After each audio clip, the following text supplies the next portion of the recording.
Check. Alors, Caroline, premier soir sans téléphone portable, il est 23h30. Et je suis pas au top.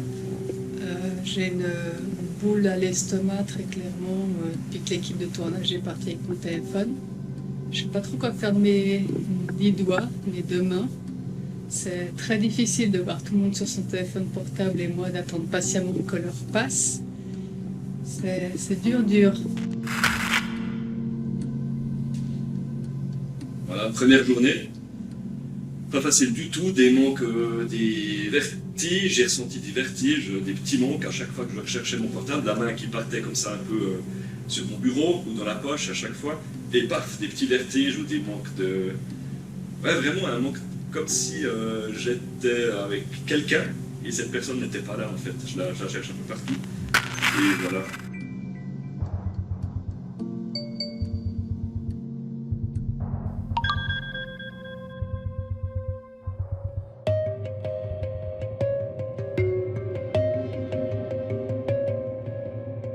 Jamais un outil technologique n'a autant envahi nos vies en si peu de temps.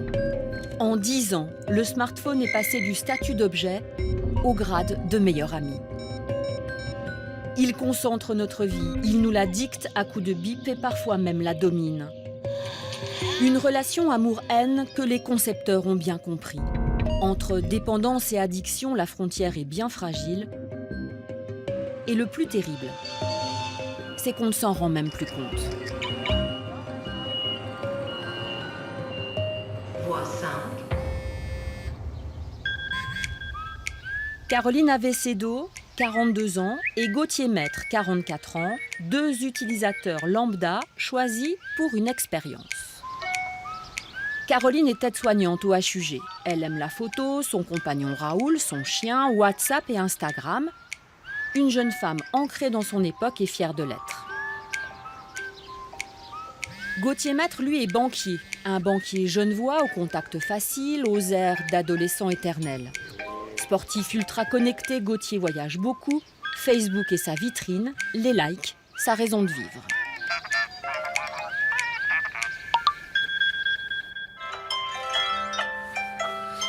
Déjà c'est mon réveil, ça commence, il sonne le matin, donc je le prends dans mes mains direct, puis j'ai reçu des messages durant la nuit, important. Parfois on fait même des vidéos live au milieu de la nuit, donc pour vous dire que j'utilise aussi des fois à 4h ou 5h du matin. C'est le premier réflexe du soir si je suis encore réveillée, ou le premier réflexe du matin si j'ai pas regardé la veille. Je fais énormément de photos sur Facebook, donc c'est important de voir combien il y a de j'aime un peu sur chaque photo, et puis voir qu'est-ce qui a le plus de succès de mon week-end. Ouais, c'est comme si c'était une personne finalement, parce qu'il y a tellement de personnes à l'intérieur de cet appareil. Il y a tous nos amis en fait, toutes nos connaissances, nos familles, même nos amis virtuels Facebook. J'ai l'impression que c'est mon tout, c'est un deuxième moi, j'ai tout dedans. J'ai ma vie dedans, j'ai les photos, les films, les contacts, mes notes, mon agenda, j'ai absolument tout.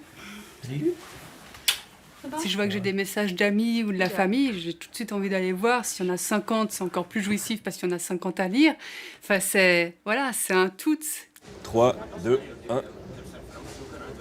C'est en boîte. Facebook, j'utilise mais toute la journée constamment, soit à liker ce que mettent mes amis ou autres, mais surtout moi, à mettre mes propres photos et mes témoignages de vie et attendre aussi des likes et puis voir ce que les gens apprécient ou pas de ma vie. Aussi, je crois que je suis une personne qui adore être aimée. Puis là, on peut le ressentir. Rien qu'hier, j'ai vu que je l'avais stoppé, je crois que ça faisait à peu près 200 fois. Ça donne une estimation, c'est terrible quand on y pense, mais ça donne une estimation de ce que je peux faire mon téléphone pendant une journée. Nos 2 cobayes hyper connectés ont accepté de tenter une aventure douloureuse. Vivre 10 jours sans téléphone portable et sans écran. Pas d'ordi, pas de tablette, leur entourage n'est pas prévenu, simplement un téléphone fixe en cas d'urgence. C'est mon choix. 10 jours durant lesquels ils vont tenir un journal de bord devant leur GoPro. Il s'agit ici de mesurer leur dépendance au smartphone. Voilà. Une vie sans portable, est-ce vraiment possible? C'est difficile. C'est... bon.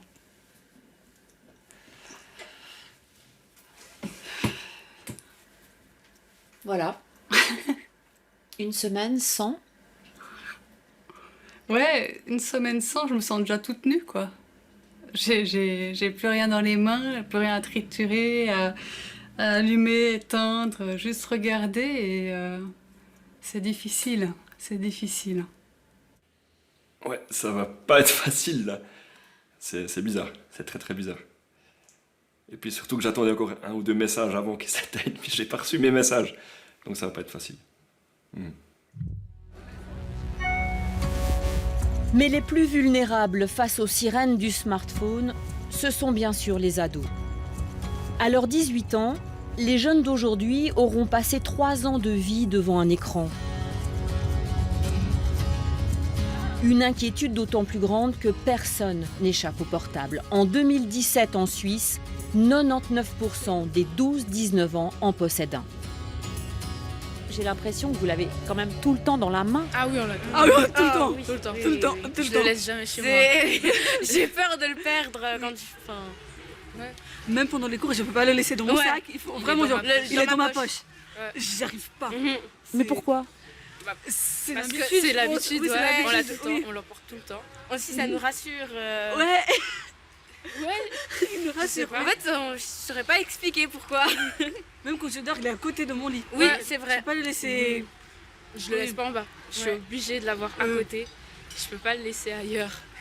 On est aussi sur nos téléphones parce que des fois on a un peu rien à faire d'autre, on s'ennuie et aussi on est dans une tranche d'âge où à l'époque on pouvait jouer avec des jouets mais là on a plus grand chose à faire, on va pas faire, enfin à part ceux qui aiment le dessin, mais on va pas commencer à faire des dessins de chats ou des bricolages.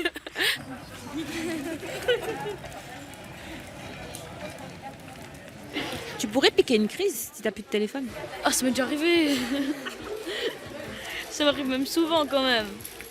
Et quand tu piques une crise, c'est quoi? Bah, je gueule sur ma mère et comme ça, je suis pas d'accord et après ça part en conflit. Et après puni, enfin machin, puis voilà, ça finit toujours mal. Qu'est-ce qu'ils te disent, tes parents, pour te convaincre de ne pas l'utiliser? C'est quoi leur argument pour eux? Ils disent que ça va m'abîmer le cerveau, que regarder un écran aussi petit, que ça va abîmer mes yeux, que c'est pas très bien d'aller dessus trop longtemps. Et toi, qu'est-ce que tu penses alors? Ça t'abîme le cerveau? Pour moi, je crois pas trop. Est-ce que vous avez l'impression que vos parents, ils se sentent un peu exclus de votre univers, qu'ils sont plus en contact avec vous depuis que vous avez ce téléphone? Oui, je pense un petit peu quand même. Bah, avant j'étais plus avec eux. Oui, c'est vrai. Bah, je regardais même la télé avec eux, mais maintenant je suis dans ma chambre en fait sur mon téléphone. Ouais, c'est vrai. C'est vrai. Le manque de communication entre adolescents et parents n'est pas nouveau. Mais aujourd'hui, le smartphone amplifie les troubles liés à l'adolescence. Manque de sommeil, irritation, dépression.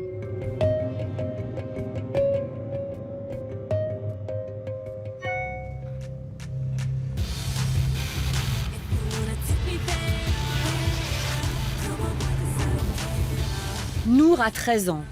Elle est née en 2005. Elle fait partie de cette génération née avec le smartphone. Nour est une ado presque parfaite, plutôt bonne élève, championne genevoise de patin à glace. Elle voit ses amis et s'enferme dans sa chambre à peine rentrée, normale, une ado équilibrée. Pourtant, sa maman est inquiète, c'est elle qui nous a contactés. C'est celui que tu veux te mettre en veille? Non. Nour a un téléphone depuis qu'elle a 7 ans et demi. Comme on était séparés avec le papa des enfants et qu'elle partait en vacances, j'avais envie de garder quand même contact. Et puis, ouais, je pense que c'était plus pour moi, en fait, pour me dire que je pouvais la joindre si j'avais envie. Et puis voilà, donc c'était un peu rassurant pour ça. Mais initialement, en fait, j'avais acheté un téléphone pour communiquer avec Nour et qu'elle puisse communiquer avec moi. Pas pour aller regarder des séries télé et puis suivre des blogueuses californiennes aux faux ongles et aux faux cils, quoi. Nour, tu fais toujours tes devoirs avec le téléphone dans la main? Oui, parce que j'aime bien rester en contact tout le temps. Des fois, je regarde des choses que mes amis m'ont envoyées ou des messages comme ça, je suis tout le temps au courant de tout. Ça te déconcentre pas? En fait, dès que je suis sur mon téléphone, je regarde plein d'autres trucs en même temps. Je fais « Ah, je devrais aller regarder ça » voilà, et du coup, je me déconcentre. Je regarde plus trop ma feuille de maths pendant un bon bout de temps. Et après, je me dis « Bon, je devrais peut-être refaire mes maths. » Du coup, je reviens dessus. Mais pas très longtemps. Viens, je vais te montrer des trucs, moi. Tu vas voir comment on fait une fleur en tomate, c'est trop bien. Quel regard vous portez sur son utilisation? Ce que je trouve le plus, on va dire, compliqué, Non, mais vraiment, c'est de la sortir de l'utilisation du téléphone. Typiquement, si je lui parle, évidemment, elle n'écoute pas, parce qu'elle est dans ce téléphone. Et voilà, donc pour la sortir, pour la ramener un peu dans une discussion, ou si on doit passer à table, j'arrive, 2 minutes... C'est un peu compliqué, où il faut tout de suite répondre à un message alors qu'on est en train de discuter. C'est comme, voilà, parfois ça donne un peu l'impression qu'elle est ailleurs, alors que, en fait, moi je suis là. Voilà, donc ça demande pas mal d'énergie, en fait. Tu veux de l'huile d'olive? Et ça vous inquiète? Disons que c'est plus dans le côté interaction que ça m'inquiète. C'est-à-dire dans le fait que pour se construire, on a besoin d'être en interaction avec d'autres personnes. Et du coup, ça lui évite à avoir à faire un effort. Typiquement, si on va déjeuner avec d'autres personnes, d'un coup, elle va commencer à être sur son téléphone et je vais lui rappeler 15 fois « laisse le téléphone ». Non, juste un message. Mais sinon, ça m'ennuie de quoi vous parlez, vous. Oui, mais d'un autre côté, tu pourrais participer à la discussion. Non, ça m'ennuie, je veux pas participer à la discussion. Mais tu fais pas d'effort, c'est ça le truc. C'est quand on est à plusieurs, tu vas pas faire d'effort pour t'intégrer dans la conversation, parce que t'as la facilité de l'écran. Ouais. Oui, mais moi, ça m'énerve. Mais c'est pas grave. Non, mais je comprends que c'est pas grave, mais c'est moi qui m'énerve. C'est en fait un peu une zone de confort, le téléphone. Et dans ce sens-là, je pense que pour l'apprentissage dans la vie, c'est pas génial. Parce que si vous êtes très bon à pianoter, mais que vous êtes incapable de dire bonjour à quelqu'un que vous connaissez pas, ça me semble pas vraiment performant. C'est ça, en fait. C'est dans ce sens-là où je trouve un peu inquiétant. Voilà. Ouais. Attends, elle m'a écrit. Attends. Tu vois? Non, moi, je passe en deuxième plan, quoi. Attends. Mais pourquoi il y a eu l'urgence tout à coup? Tu vois que je suis là, que je suis en train de te parler, tu sais très bien que tu vas pouvoir répondre dans 5 minutes. Alors pourquoi il y a une urgence maintenant? Nour, je te parle. Oui, attends, mais 2 secondes, je regarde un truc. Non, mais on est en train de manger. Les parents, je trouve qu'ils ont... je les comprends pas trop sur ce coup-là. Les enfants, ils ont le droit de communiquer, ils ont le droit d'aller sur les réseaux sociaux. Moi, je suis comme ça aussi, donc je vais pas commencer à dire que on est trop sur nos téléphones. Il y a des personnes, elles sont beaucoup trop dessus. Là, ok, je comprends les parents, mais je sais pas, je comprends pas trop. Des fois, ils ont des remarques un peu déplacées, je trouve.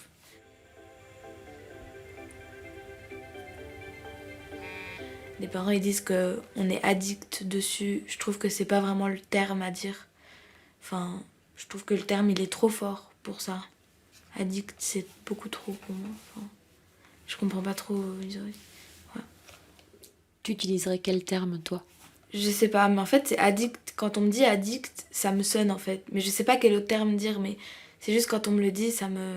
Je dis, oh là, addict, c'est un peu fort, mais je sais pas quel autre terme j'utiliserais. Tu te sens dépendante de ton téléphone? Oui, on est tous dépendants. Check. Caroline, jour 2, il est 12h30. Je suis en manque. J'ai rien dans les mains et il me manque mon doudou moderne. C'est une sensation qui m'envahit, c'est des espèces de picotements et chaleurs dans les doigts, dans les bras. C'est très particulier, très déstabilisant. Et voilà, j'espère que ça va pas durer trop longtemps. Aujourd'hui, on est vendredi. Et j'adore le vendredi dénicher les endroits, les événements qui se passent proche de chez moi, en allant sur Facebook, la partie événements, et je peux pas y aller. Donc c'est vraiment terrible pour moi, parce que j'adore dénicher les bons petits plans, les bonnes petites adresses sympas. Et voilà, donc c'est pas facile pour moi d'arriver le week-end et de se sentir seul. Et voilà, donc c'est beaucoup de frustration aujourd'hui. Voilà, une journée c'est de la frustration, tout simplement. Nour peut être rassurée, elle n'est pas addicte. Mais elle fait partie d'une nouvelle génération hyper connectée, appelée iGeneration. iGeneration, le terme est né aux États-Unis, inventé par la psychologue américaine Jean Twenge. Jean Twenge est une sommité là-bas, docteur à l'université de San Diego. Elle vient de publier une bombe sur cette iGeneration. Dans son livre, elle parle d'une génération abîmée. Depuis, elle est invitée sur toutes les chaînes américaines. Durant 5 ans, Jean Twenge a rencontré cette iGeneration, ces enfants américains nés à partir de 1995, la première génération à passer toute l'adolescence avec un téléphone portable. Direction San Diego, Jean Twenge nous reçoit entre 2 interviews. Hi, come on in. Son analyse est consternante.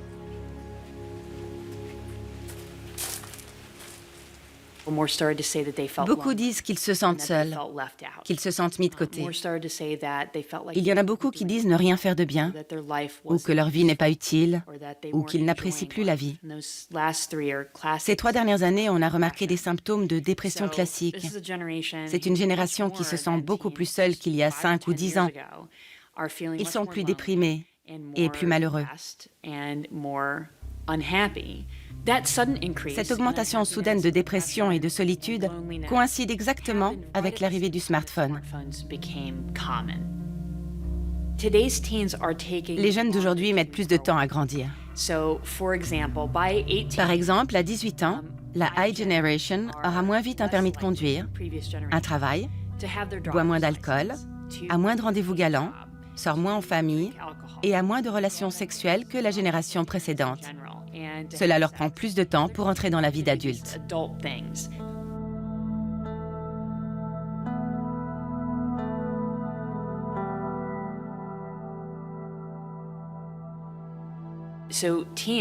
Donc les ados, une catégorie qui d'habitude prend des risques, n'est pas intéressée par ça.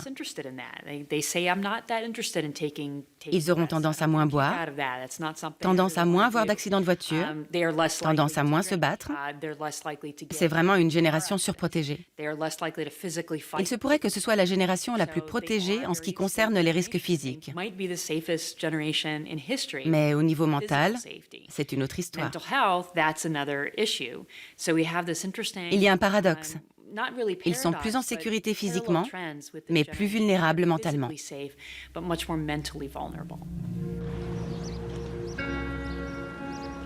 Des jeunes vulnérables mentalement décrits par Jean Twenge, on en a rencontré en Suisse, soignés au centre des addictions de la Fondation Phoenix à Genève.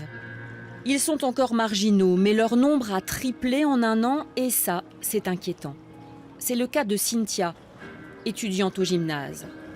Cynthia a 20 ans et l'usage excessif des réseaux sociaux sur son portable l'a plongée dans une grave dépression.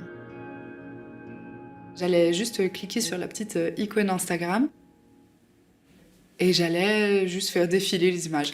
Et on se dit, mais waouh, tout le monde a une si putain de vie, pardon, et tout le monde s'éclate, tout le monde a une vie géniale, tout le monde fait des trucs cool, et toi, t'es sur ton canapé, comme ça, à dire, ouais, moi je dois réviser, ensuite il faut que j'aille bosser, qu'est-ce que je fais de bien dans ma vie que je pourrais montrer aux autres pour leur dire, moi aussi je fais quelque chose. Cynthia passait ses journées à poster des photos sur Instagram, à se mettre en scène, guetter les commentaires, tout pour se donner l'illusion d'une vie. En fait, tu te retrouves à te prendre la tête pour essayer de vivre une vie qui est considérée comme cool par d'autres personnes.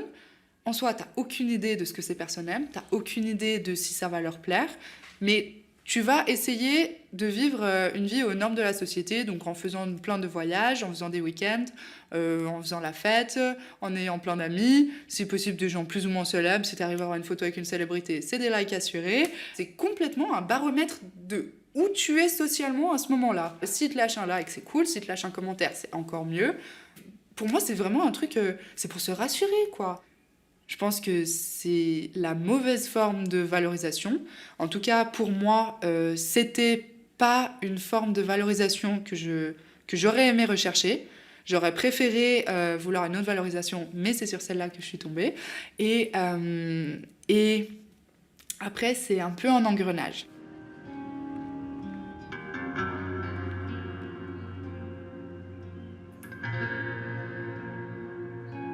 À un moment donné, j'ai craqué complètement. C'est pas seulement à cause de ça que j'ai fait une dépression et un burn-out, mais c'était très lié parce que c'était justement, mon téléphone était un outil, c'était, comme je l'avais dit, c'est un catalyseur. Ça a été un catalyseur qui a augmenté l'impact de choses qui étaient déjà très impactantes en tant que telles, et ça a juste démultiplié l'effet de ces choses-là, et j'ai complètement craqué parce que je me mettais une pression de fou toute seule au final. C'est vraiment, je me suis créé ma propre prison. Cynthia est en rupture. Elle arrête ses études, elle est au bout. Malgré ses 20 ans, ses parents n'hésitent pas, ils n'ont plus le choix. Ils lui confisquent son téléphone. Je sais pas ce que ça donne quand on est drogué et qu'on arrête de prendre sa cam tout à coup. Je ne connais pas cette sensation, mais pour moi, ce que je décrirais, c'est une sensation de manque quand même. C'est-à-dire qu'on va le chercher, on va en avoir besoin, on va y penser, ça occupe beaucoup la tête. Quand tout à coup, on n'a plus l'objet dans les mains qui nous permet d'arrêter telle ou telle pensée, les pensées s'accumulent et on se rend compte que tout tourne autour de notre téléphone. On l'utilise vraiment à chaque instant. Et être sans, tout à coup, c'est se retrouver nu. C'est être à nu. C'est être sans aucun écran entre soi et le monde, sans aucun filtre, sans aucun barrage. Du coup, ça a vraiment été une épreuve. Les premiers jours, c'était très difficile.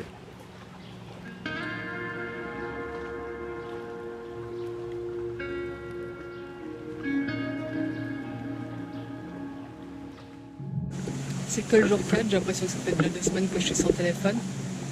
Et là, je suis particulièrement frustrée et énervée parce que je suis tranquillement au bord de l'eau, en train de regarder Raoul faire des photos, et c'est très frustrant de ne pas avoir mon téléphone pour pouvoir prendre des photos de Raoul qui prend des photos.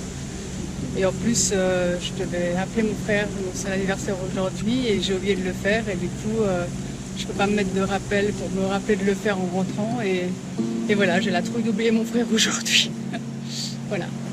Ce qui me manque le plus aujourd'hui, c'est bien sûr les messages de mon amour à distance de Colombie. Vraiment pas facile, car déjà qu'on a assez de difficultés à se contacter vu le décalage horaire. Donc un petit mot, le petit mot du samedi, genre je t'aime mon amour, tu m'aimes mon bébé, ça me manque justement terriblement. Voilà le sentiment que j'ai aujourd'hui. C'est surtout à cette personne que je pense aujourd'hui. Voilà. Nous allumons en moyenne notre portable 200 fois par jour. Sommes-nous pour autant tous malades ? Comment reconnaître une addiction puisque finalement, nous l'utilisons sans cesse ? Nous avons posé la question au docteur Zulino du Centre d'addictologie des HUG. Dans son cabinet, les consultations d'ados pour addiction au smartphone arrivent en tête devant le cannabis et l'alcool. L'addiction est une passion qui a mal tourné. L'addiction se définit par une consommation contre la décision de ne pas consommer ou de consommer d'une autre manière. Donc on consomme dans des situations où on n'avait plus l'intention de le faire ou à des quantités supérieures de ce qu'on avait décidé de faire. Donc on perd le contrôle sur l'initiation d'une séance de consommation et sur la quantité de consommation. La perte de contrôle est telle que pour Daniel Zulino, les effets de l'addiction au smartphone sont comparables à ceux de la cocaïne.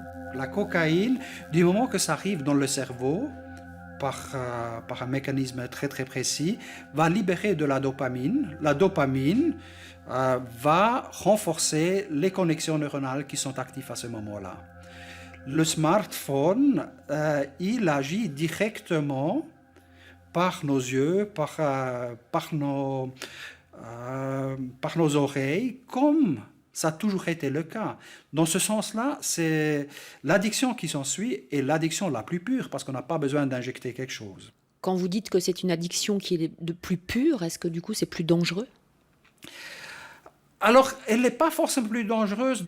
On va développer rapidement des tolérances à la cocaïne et aux amphétamines. Et du moment qu'ils ont trop agi, il faudra attendre des heures, des jours, pour que les réserves de dopamine se refassent, ce qui n'est pas le cas avec les stimuli naturels. Donc, on pourrait aussi s'épuiser, et c'est déjà arrivé, jusqu'à la mort devant certains jeux. Le 14 juin 2018 est une date clé. Après un an de tergiversation entre 48 pays, malgré la pression des fabricants de jeux, l'Organisation mondiale de la santé reconnaît l'addiction aux jeux vidéo comme une maladie mentale. Et l'arrivée du téléphone portable a très clairement amplifié le phénomène. Selon les chiffres de l'OMS, 2 à 3% des joueurs dans le monde sont atteints, 60 millions de personnes. C'est le cas de ce Genevois de 38 ans. L'addiction aux jeux sur son téléphone l'empêche de travailler. Depuis l'âge de 8 ans, 9 ans, donc là on a 38, donc ça fait 30 ans à peu près.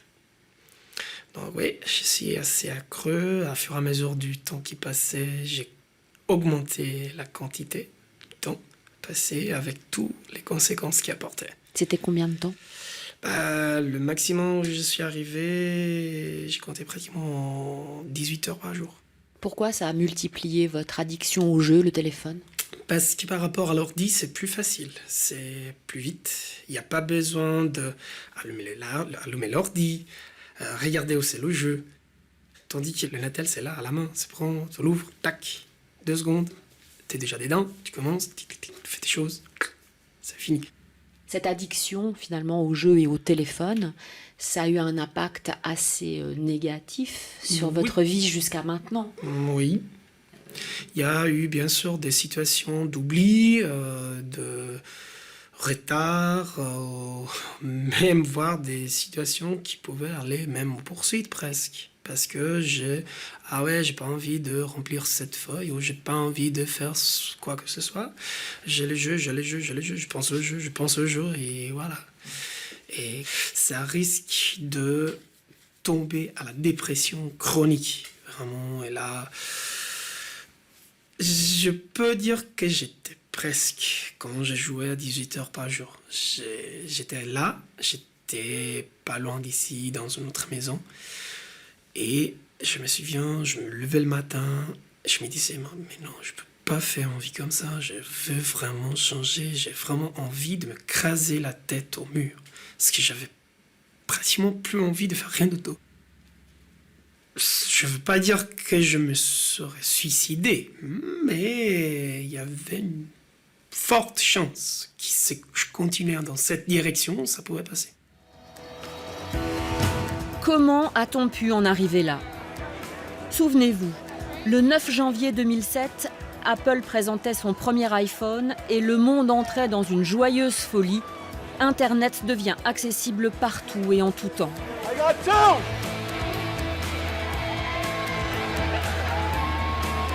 Steve, I love you.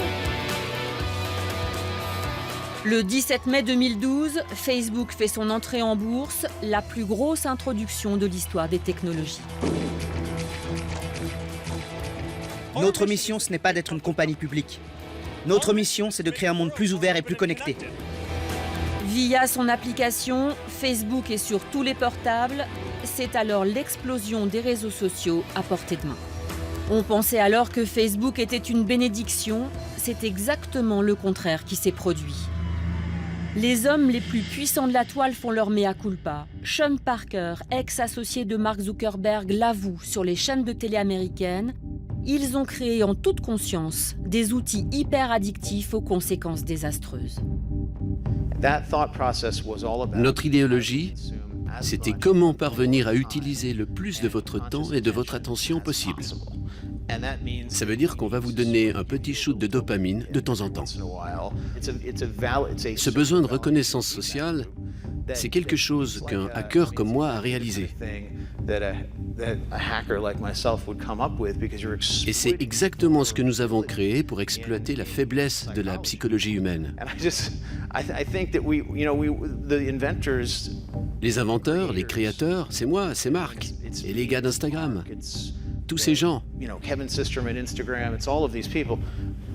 Nous l'avions compris consciemment, et on l'a quand même fait.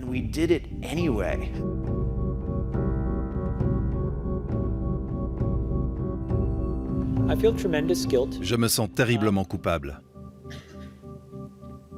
Je pense qu'on le savait tous au fond de nous. Même si on faisait semblant de penser qu'il n'y aurait aucune conséquence, tout au fond de nous, on savait bien que quelque chose de mauvais pouvait arriver.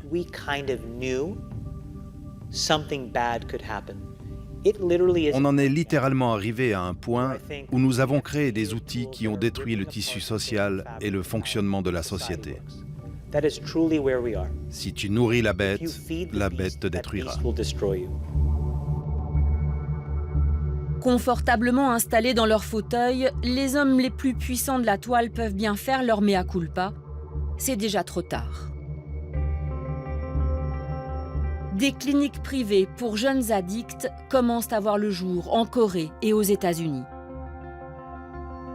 Nous sommes allés dans l'une d'entre elles, vers Seattle, sur la côte ouest. Restart.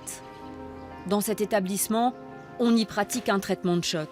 Un isolement total, sans contact avec l'extérieur et sans Internet.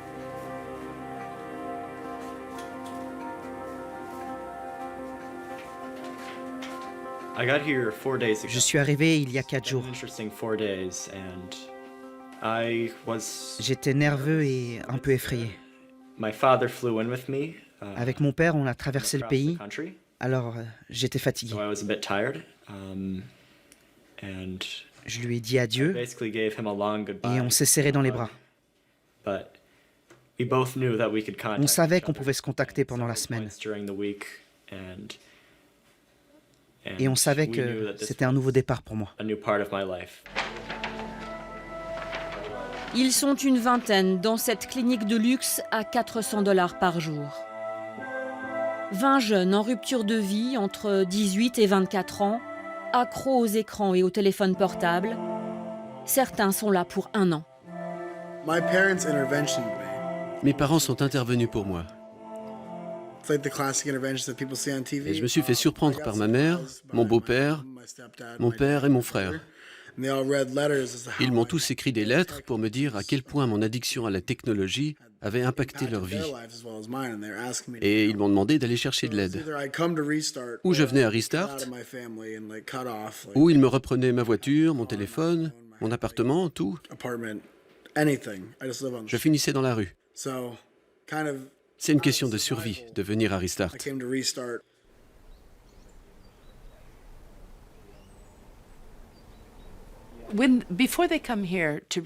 Avant qu'ils viennent à Restart, ils ont déjà des vies malsaines.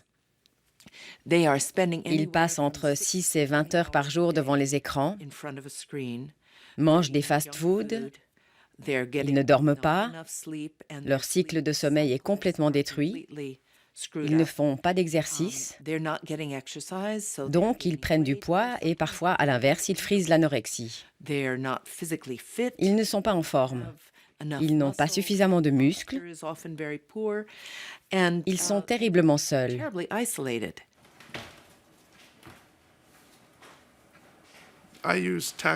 J'ai utilisé Internet pour m'anesthésier. Quand tu fais ça pour éviter de ressentir ton mal-être, tu tombes dans une dépression sévère. Et j'en étais à un point, avant de venir à Restart, où je pensais à me suicider chaque jour. Cette addiction à la surface n'a pas l'air plus dangereuse que l'alcool et la drogue, mais le résultat est le même. La drogue et l'alcool vont te tuer plus vite, mais au final, ça va quand même détruire ta vie. Et pour moi, c'était où je me ressaisissais, ou je finissais par me suicider.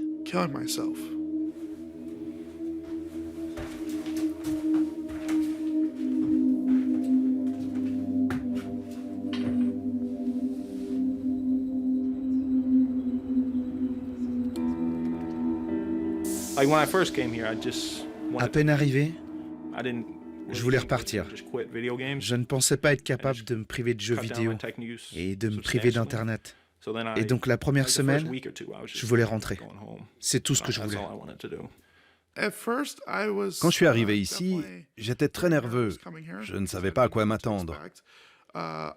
J'avais des symptômes de manque qui venaient du fait que je n'avais pas mon téléphone sur moi. J'étais constamment en train de chercher mon téléphone dans ma poche.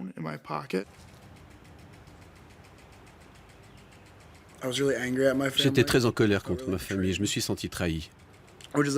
C'est un sentiment normal pour ceux que leur famille a obligé de venir ici. La première semaine, j'ai compris que c'était très tumultueux.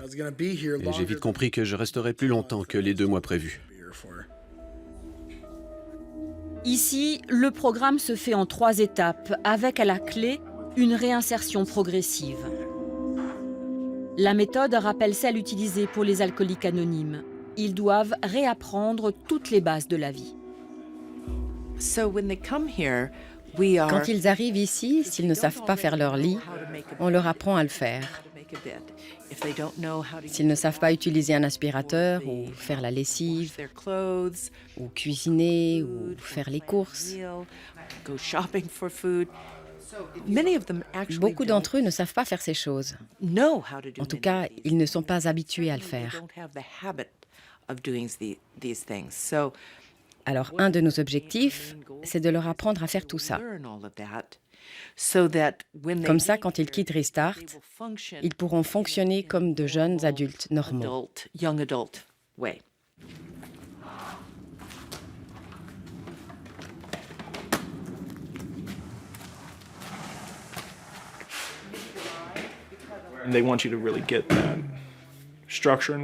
Ils veulent vraiment que tu sois structuré.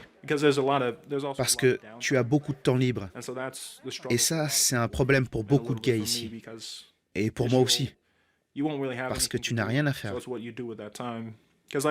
En tout cas, pour moi, c'était difficile d'accepter l'ennui. Car si je m'ennuyais et que je me sentais seul, j'avais toujours besoin de faire quelque chose.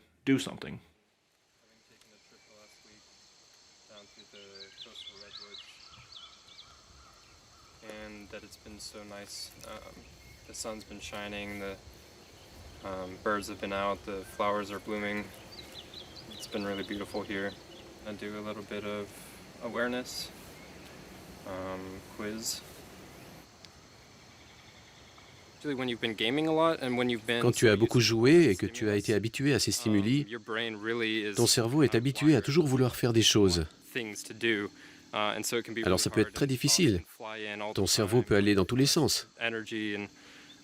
Mais après plusieurs semaines, ils sont capables de se calmer et de comprendre les bienfaits de la méditation.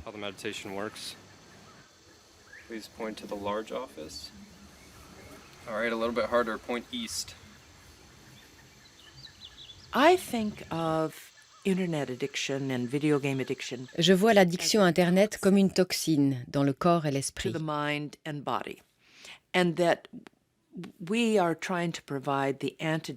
Et nous essayons de produire l'antidote à cette toxine.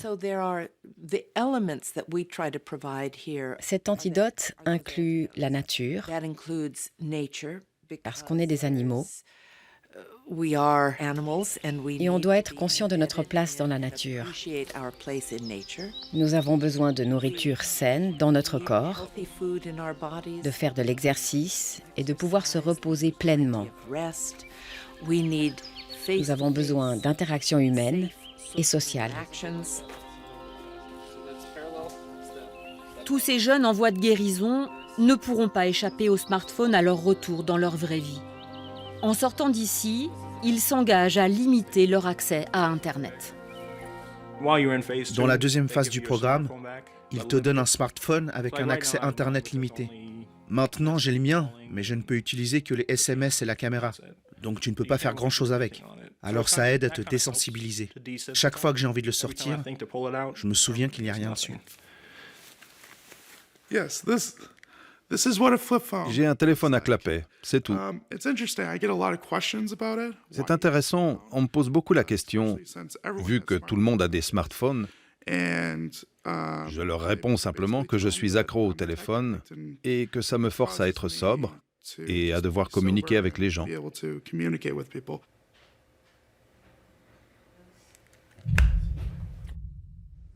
Jack, Caroline, fin du jour 4, il est 22h30 et ça a été particulièrement difficile ce soir parce que j'étais à une sorte de festival et voilà, c'était concert et du coup être à un concert sans pouvoir prendre de photos, de vidéos, de voir les gens qui partagent, les gens qui filment, tout ça, ça a été dur. Ça a vraiment été un sentiment de... Par moments, c'était vraiment de la tristesse qui m'envahissait.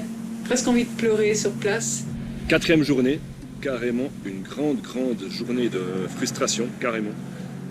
J'ai dû prendre le train ce matin pour Montreux et le trajet dure environ 1h10 et je me suis carrément embêté. Voilà. Pendant 1h10, j'ai acheté quelques magazines, mais j'arrivais pas à me concentrer car je suis tout le temps sur Internet d'habitude, donc vraiment pas facile de ne pas avoir son petit portable.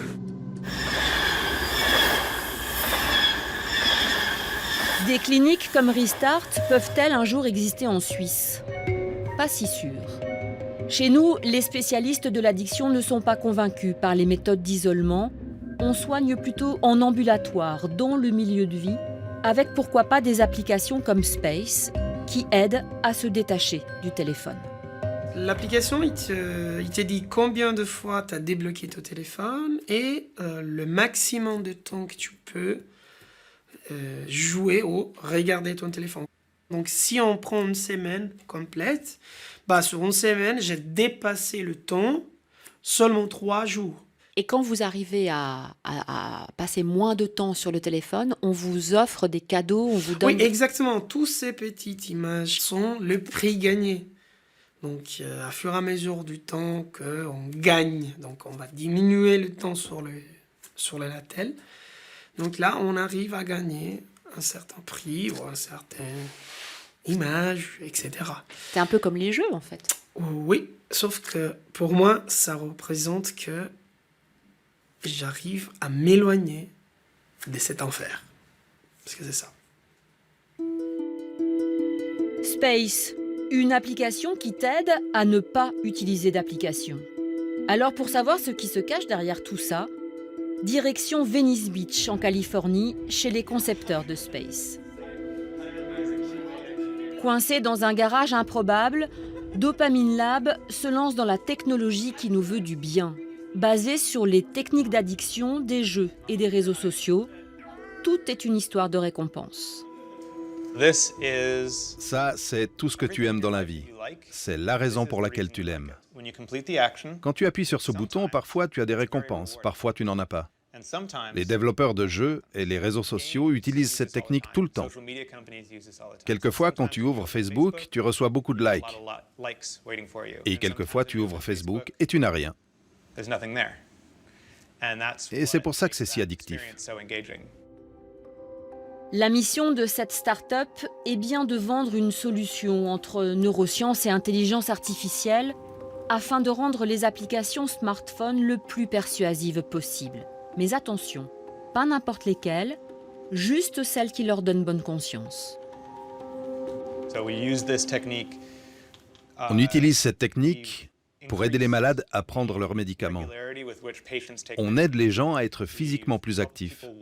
On pousse les gens à dire des choses plus éthiques sur les réseaux sociaux. Et finalement, c'est toujours les mêmes mécanismes.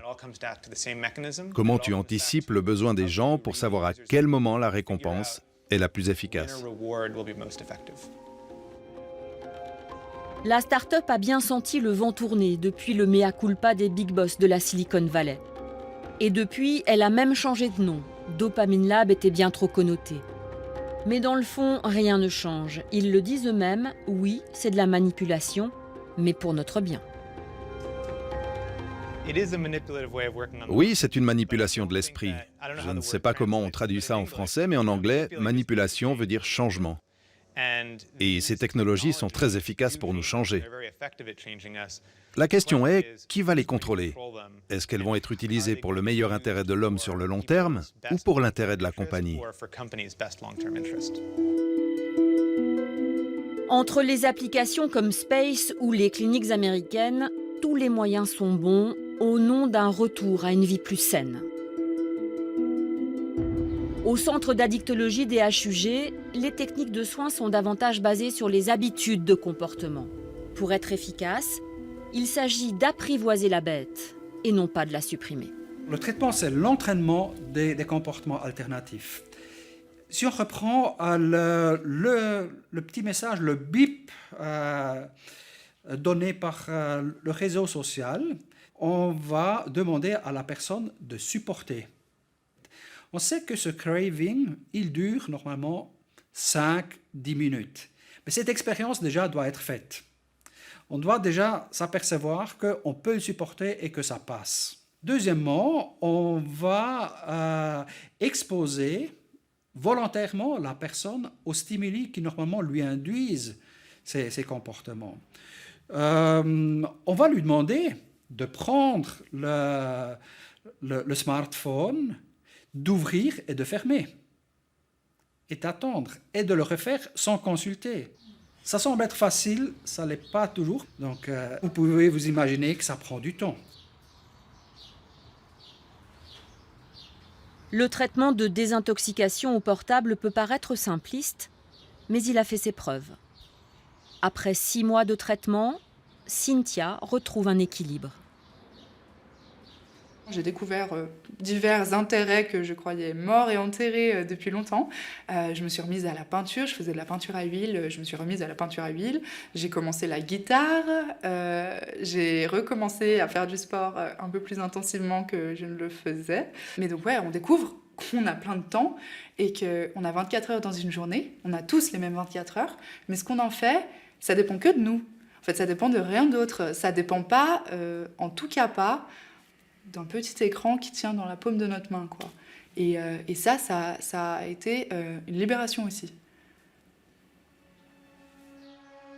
Cynthia revient de loin. Elle le dit, son téléphone a déclenché chez elle une maladie mentale qui lui a demandé 1 année de soins. Elle vient de l'écrire dans une nouvelle qui sera peut-être un jour publiée.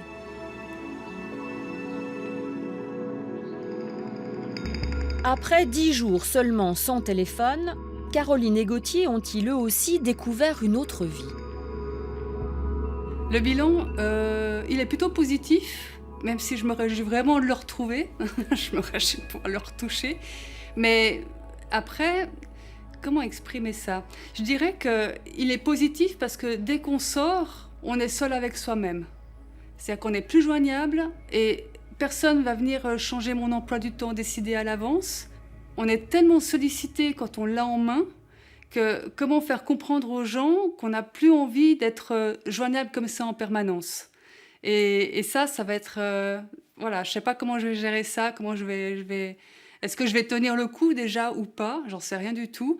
Mais il y a ce sentiment très particulier de liberté qui mine de rien, m'a bien plu, quoi. Oui, je le reconnais. Alors je dirais j'ai appris à être un peu plus apaisé, parce que je suis quand même quelqu'un d'assez tout le temps sur le vif, tout le temps un peu nerveux, tout le temps un peu... Malgré que je suis super joyeux, mais j'ai toujours envie de faire des trucs, toujours un peu excité de mon week-end, de qu'est-ce que je vais faire et tout. Donc le fait de part de portable, ça m'a un peu calmé, je pense. J'ai appris à gérer certaines émotions. Là, je suis limite un peu nerveux de retrouver justement mon portable aussi, donc c'est pour ça que je suis un petit peu excité de nouveau. Oui, ça y est. Vous voulez garder votre liberté, mais je vous rends votre prison. Merci. Salut. Ah là là, ça fait du bien. Je l'allume, hein, vous permettez. Donc on va vous le rendre. Oh, quoi, c'est gentil. Voilà, je vous laisse regarder. Ouais, j'ai le droit de l'allumer. 1, 2, 3, 4, 5, 6, 7, 8, 9.